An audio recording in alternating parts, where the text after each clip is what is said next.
Hello everyone, welcome back to Huntcraft, and welcome to the new Hunt Showdown 1896.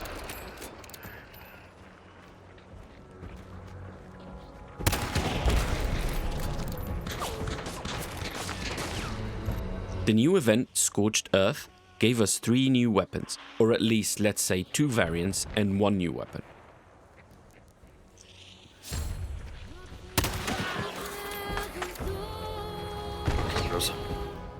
We have the Infantry 73L, which is more or less a Winnie with a longer barrel, and the Deadeye scoped crossbow. I don't care about either, at least for now. The actual new gun and the topic of this video is the 1865 Carbine. Let's have a look at the gun, analyze it a bit, and see if it's going to be meta, or middle of the pack, or a forgettable, unnecessary addition that nobody will care for. But before we start, I would really appreciate if you can help fix this problem. Push the button. Come on, push the button. Push the goddamn button. Push the goddamn button! You heard what she said. Now let's start.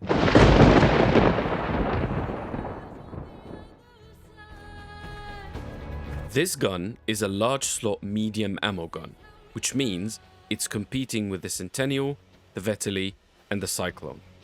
The Drilling and the Springfield are also in this category, but they're a little bit different as they're a single shot and a double shot gun, which is kind of a different playstyle.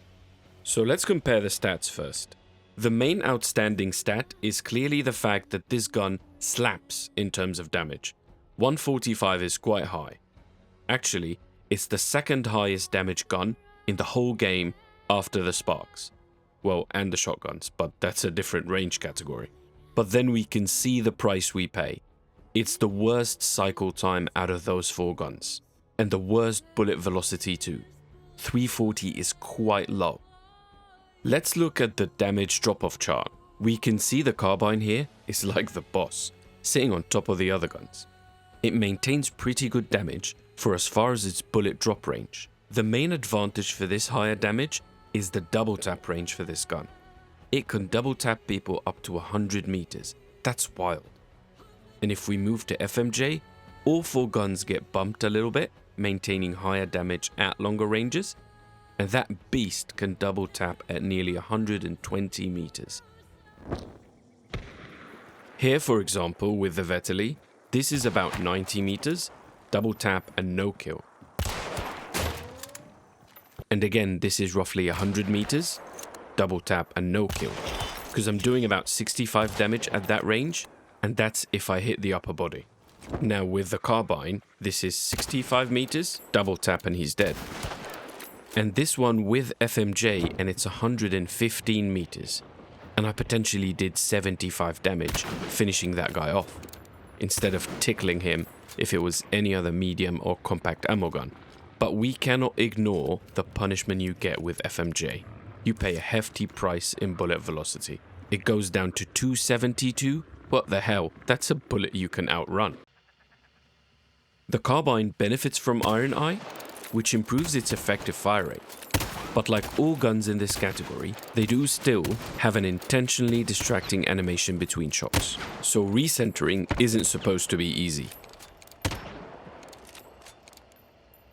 We can see the Vetterli here doing that kick to the side when pulling the bolt handle, and the Centennial with its hammer obstructing the view, and the Cyclone with its crazy recoil kicking up.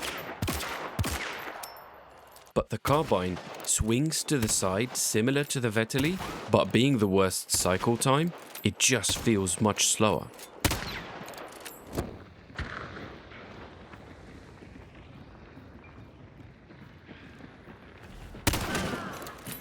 Here, for example, if I had a Marathon or a Cyclone, I would have probably taken the second shot right away on the second play. It will probably always feel like it's quicker to switch to a secondary for a follow-up shot, and that's not a good thing. It feels like you have to have fanning in your secondary just to compensate this slow feel. This one was actually really funny. We heard that team fighting the Hellborn. People get burned fighting him, but it doesn't matter because killing him gives you a restoration effect. I think they saw him turn red and knew somebody's close, so they left him on the bridge. I thought that's what happened, and he'd be low, so I took a shot, and indeed, a second shot, and I robbed them of the banished effect, which means they now probably have missing bars.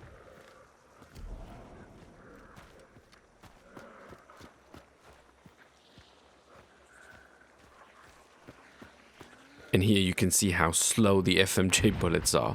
I'm clueless still at leading those shots.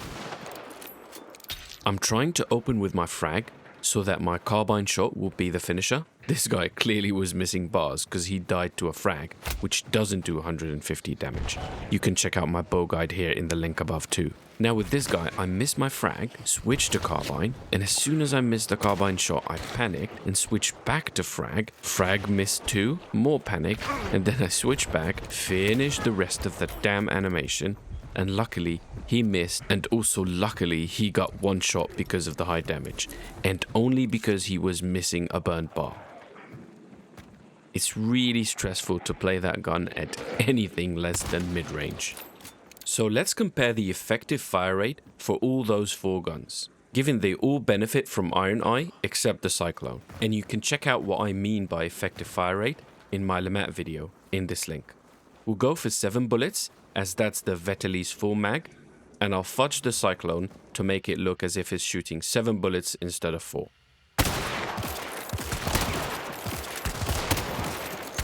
We can see the Carbine is still the slowest gun, and for some reason it feels much worse than this seemingly slight difference in time.